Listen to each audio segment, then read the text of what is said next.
Yes, sir. Good evening. My name is Carl Tomanelli, and I'm from Londonderry, formerly of New York. And I'm a veteran, 27 years, the military, and a retired New York City cop with 23.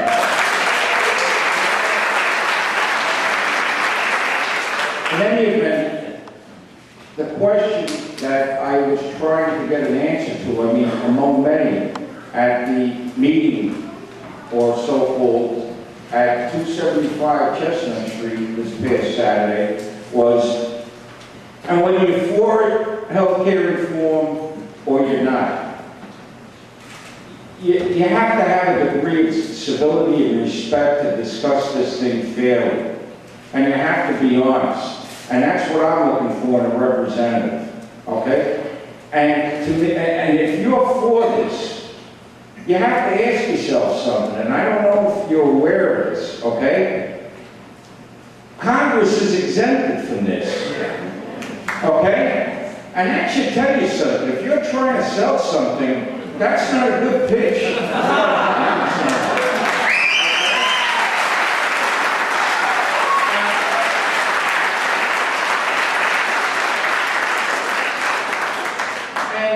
You have to really start asking yourself this too. This is our country. It's not about Republicans, Democrats. This is about us, our country, okay? America.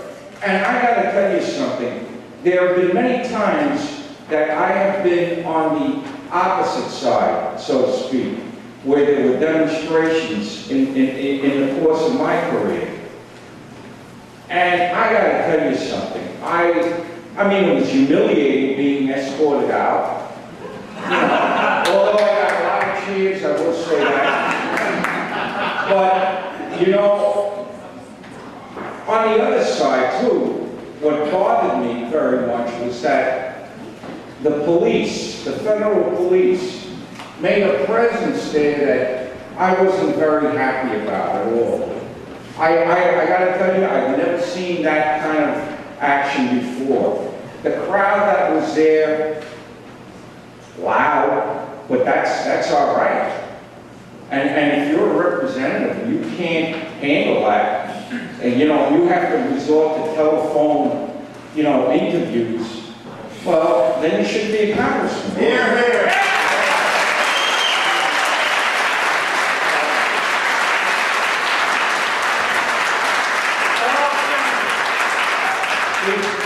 The cop turned around before the meeting even started and just, I don't know if he was having a bad day, and you know, he's a brother and I respect that. And I know they have a difficult job because I was in the South Bronx for 23 years.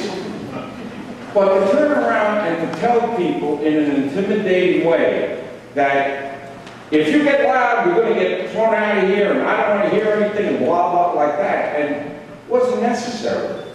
And in my particular case, what I was trying to do was simply ask questions that concern every one of us, whether you're for it or whether you're against it. It was a prop show. You went out there and the Congresswoman paraded out an elderly woman and a younger woman. And they both gave their stories.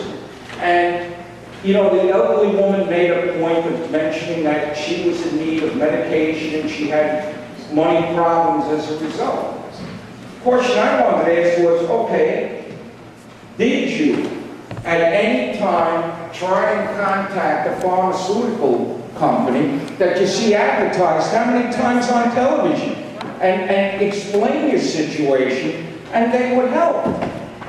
And I know that from personal experience, so I don't understand why all the problems.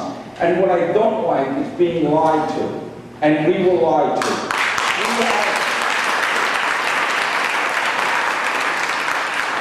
My buddy here, thank God he got it, had the email that said residents of District 1 were supposed to be there. And I can tell you, just like you saw on the way in tonight, the costumes and the masks that, you know, the Republican scare tactics. Well, I'm here, I'm dressed, you see my face. I'm not walking around with scary garb on, you know? I mean, that's what I'm saying. This is too important an issue to, you know, just think party anymore. It's not right. And then when you come out and you just lie, which what was done on Saturday, and fortunately this woman caught it. When the question came up, like the mayor was talking about, making certain reforms, we can do this, we can save money, okay?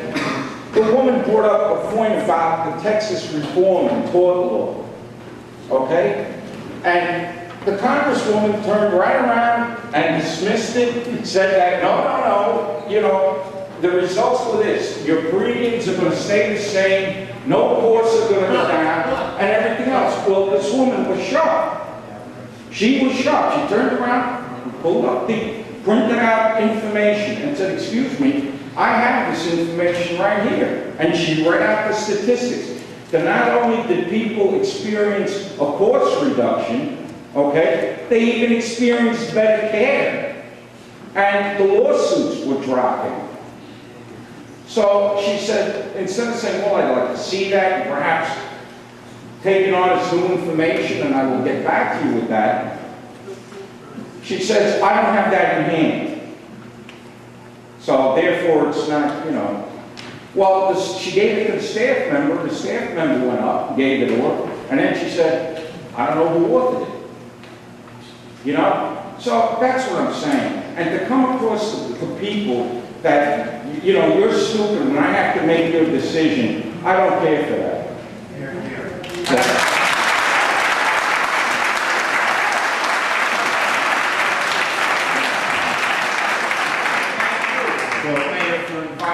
First of all, let me tell you, you're invited to any town hall meeting I have.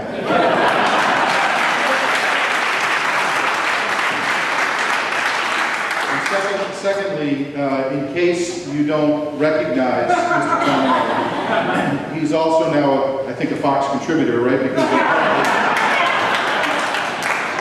there was this morning about a 7-minute clip of that video. I actually haven't seen it yet, but I got calls about it all day.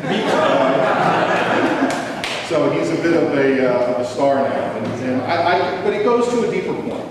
And your point is this.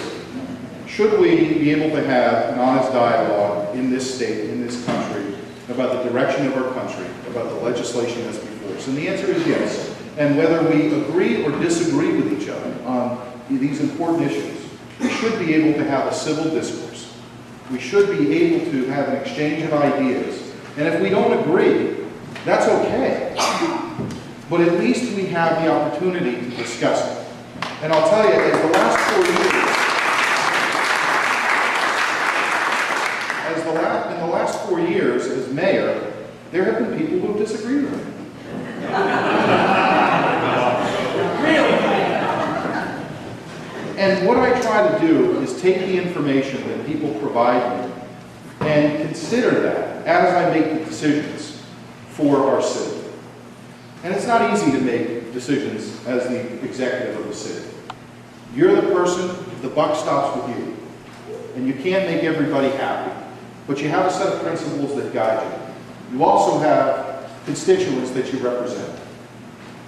And you've got to do your very best to take every perspective, every point of view into your decision-making process. And when people disagree with you, you do your very best to at least justify what you've done and try to let them know how you think it's going to help their situation. And I think if we were able to do that at every level of government, I do think we would have a much better political entity making decisions on our behalf. And it's one of the things that I think we need restored in this country. So thank you for being here, and thank you for the opportunity to share with us your story.